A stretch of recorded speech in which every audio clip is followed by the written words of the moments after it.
নমস্কার, আপনারা শুনছেন গল্পগুচ্ছ। আজকের গল্পের ৭ম পর্ব, সাদাত হোসাইনের লেখা মানবজনম। পারুল মন খারাপ করে বসে আছে পুকুর ঘাটে। সে আব্দুল ফকিরের একমাত্র কন্যা। বাবাকে বলেছিল বিলকুরানির হাট থেকে রং ফর্সাকারী ক্রিম আনতে।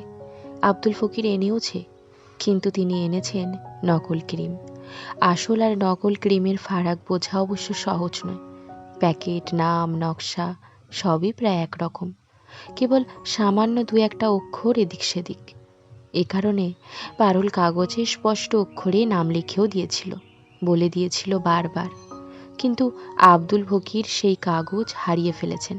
তিনি এনেছেন নকল ক্রিম। মন খারাপ করে বসে থাকতে থাকতে পারুলের হঠাৎ মনে হলো এই বছরটাই তার জন্য অপয়া। হঠাৎ করেই ওজন বেড়ে গেছে, শরীরে অতিরিক্ত মাংস জমতে শুরু করেছে, গায়ের রঙও কেমন মলিন হয়ে যাচ্ছে।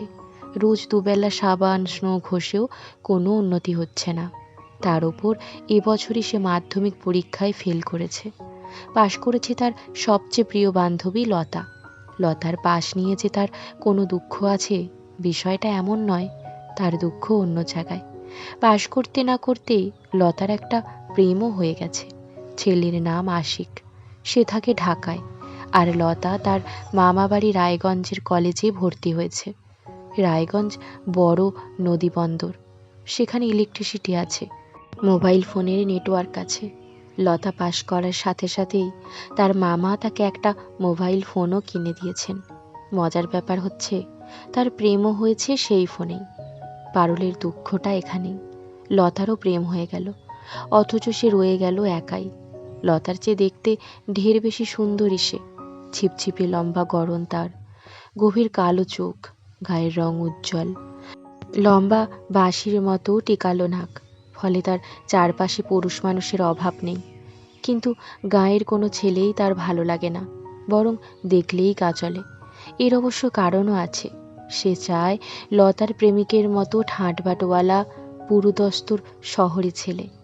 কিন্তু এই গণ্ডগ্রামে অমন শহরে ছেলে সে পাবে কই? পারুলের বুকের ভেতরটা আবারও হু হু করে উঠল। সে সিদ্ধান্ত নিয়েছে আজ আর ভাত খাবে না। ভাত না খাওয়াও কারণ আছে।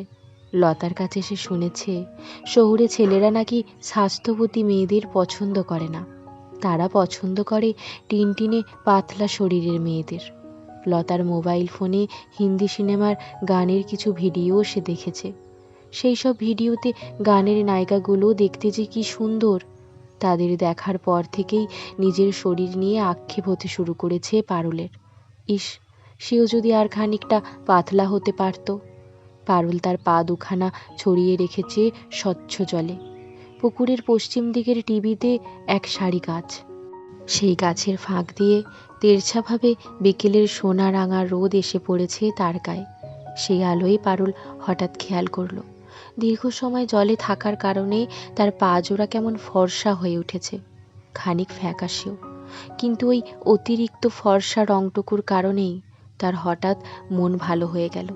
সে এক পা দুপা করে ঘাটের সিঁড়ি ভেঙে জলের ভেতর নামল। গত কদিন বৃষ্টি না হওয়ায় গরমও খানিক চড়েছে। আষাঢ় মাসের ভরভন্ত পুকুর, সেই পুকুরে গলা অবধি গা ডুবিয়ে ভারী আরাম হতে লাগলো তার। সে চোখ বন্ধ করে দীর্ঘ সময় জলে ভেসে রইল। মারে, এই সন্ধ্যাবেলা সময় ভালো না। এই সময় শিয়ানা মাইয়া গো, ঘরের বাইর হইতে হয় না, চুল খোলা রাখতে হয় না রে মা। বাবার গলা শুনে চোখ মেলে তাকালো পারুল। বিকেল গড়িয়ে প্রায় সন্ধ্যা নেমে এসেছে। এতটা সময় জলে ভেসে আছে সে। থাকলে থাকবে, তার আর কিছুই ভালো লাগছে না। পারুল বাবার কথার উত্তর দিল না। আব্দুল ফকির মোলায়েম গলায় বললেন, মারে, তুই এই রকম কইর না। ভালো মন্দ কিছু একটা হইয়া গেলে তখন কানলেও লাভ হইব না রে মা। কি ভালো মন্দ হইব? তোমার মায়েরে দেখো না, তোমার মাও আছিল তোমার মতন। আমার কোনো কথাই শুনতো না, হাবড়ে জাবড়ে ঘুইরা বেড়াইতো। সেই থেক্কা এই অবস্থা। কত রকমের খারাপ জিনিস যে মানুষের চক্ষের অগোচরে আছড়ে মা। মানুষ তো আর সব তার চামড়ার চক্ষে দেখে না, আপনে তো দেখেন। দেখি গো মা, তাইলে আপনে বলেন তো, এইখানে এখন কতগুলো খারাপ জিনিস আছে। আমার চেহারা তো ভালো, তার উপর ভরা সন্ধ্যায় আমি চুল খইলা পুষ্কনিতে ভাসতেছি, তাইলে আমার চাইর পাশে তো জিনের মেলা বৈশা যাওনের কথা। আব্বা এইভাবে কথা বলে না মা, তোমারে উঠতে বলছি, তুমি ওঠো। তুমি যদি ঠান্ডা লাগাইয়া জ্বর বাঁধাও, তাইলে তোমার ঘরে পড়া অসুস্থ মায়েরে কে দেখবে? পারুল পানি থেকে উঠল না। আব্দুল ফকির মাগরিবের নামাজ পড়ে বাড়ি ফিরে তাবারনকে পাঠালেন। তাবারন এই বাড়িতেই কাজকর্ম করে। ছেলেপুলে হয় না বলে বাজা মেয়ে ছেলের অপবাদ নিয়ে তার দুই স্বামীর সংসার ছাড়তে হয়েছে। আজ কদিন হলো তার জ্বর, কিন্তু সেই জ্বর শরীর নিয়েই তাকে পারুলকে পানি থেকে তুলতে হলো। পারুল অবশ্য রাতে ভাত না খাওয়ার প্রতিজ্ঞা রাখতে পারল না। তার প্রচণ্ড খিদে পেয়েছে। সে আয়োজন করে ভাত খেতে বসল, কিন্তু ভাত খেতে বসে আবিষ্কার করল তার শরীর কাঁপছে। পারুলের জ্বর এত গভীর রাতে, ভয়াবহ জ্বর, কিন্তু এত রাতে এই জ্বরের কথা সে কাকে বলবে? পারুলের হঠাৎ খুব মন খারাপ করতে লাগলো। মনে হলো এই জগতে তার মতো একা নিঃসঙ্গ আর কেউ নেই, কেউ নেই যে তাকে এই অন্ধকার অসুখের রাতে বুকে জড়িয়ে রাখবে, আলতো আদরে ঘুম পাড়িয়ে দেবে, কপালে চুমু খেয়ে হাত বুলিয়ে দেবে। এমন কেউ নেই তার। আর সবার যেমন মা থাকে, যার কাছে আনন্দে অসুখে গিয়ে নিজেকে নির্ভাবনায় সমর্পিত করে দেওয়া যায়, তার তাও নেই। পারুলের মা নুরুন্নাহার বহু বছর ধরে অসুস্থ। তার ঘরখানা বেশিরভাগ সময় বন্ধই থাকে। তিনি সাধারণত কাউকে চিনতে পারেন না, পারুলকেও না। তবে কালে ভদ্রে সুস্থ হয়ে ওঠেন। তখন ভালো মানুষের মতো আচার আচরণ করেন। পারুলকে কাছে টেনে নিয়ে তার মাথার চুল আঁচড়ে দেন, তেল দিয়ে দেন, তার বিয়ে শাদী নিয়ে নানান কথাবার্তা বলেন। কিন্তু তা ওই বড়জোর এক আধ দিন মারত। তারপর আবার আগের অপ্রকৃতস্থ এক মানুষের মতোই অসংলগ্ন আচরণ করতে শুরু করেন। তখন তাকে আটকে রাখতে হয় বন্ধ ঘরে। মাকে নিয়ে অবশ্য পারুলের আলাদা কোনো অনুভূতিও নেই, বরং সুস্থতার সময়টুকুতে মা তাকে নিয়ে যা করেন পারুলের তাও ভীষণ বিরক্তিকর মনে হয়। এসব কারণে সে পারতপক্ষের নুরুন্নাহারের আশেপাশে ফেরে না। কিন্তু আজ এই গভীর রাতে পারুলের হঠাৎ মনে হলো, এই জ্বর শরীর নিয়ে সে যদি এখন মায়ের পা ঘেঁষে বসে থাকতে পারত, তার গায়ের স্পর্শ নিতে পারত, তাহলে বোধহয় খানিক ভালো লাগতো। পারুল বিছানা থেকে উঠল। জ্বরে তার শরীর কাঁপছে। সেই কম্পিত শরীর নিয়েই সে বাতি জ্বালালো।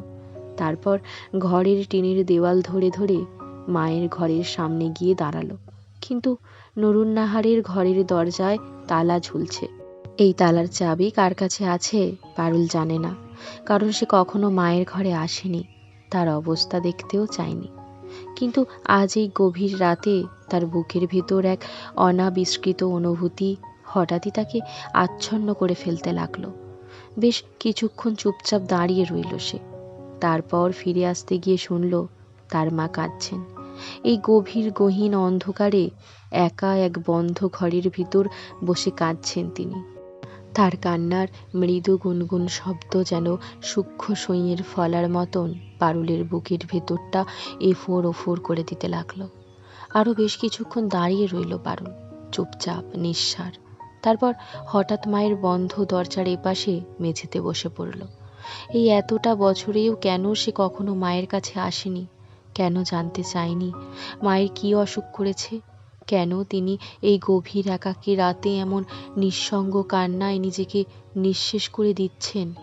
অথচ তিনি জানেন তার এই কান্না শোনার কেউ নেই, তাকে একটু জড়িয়ে ধরার কেউ নেই। তিনি জানেন এই কান্না কেবল তার একার, এই কান্নাই তার এই অন্ধকার একাকী জীবনের একমাত্র সঙ্গী।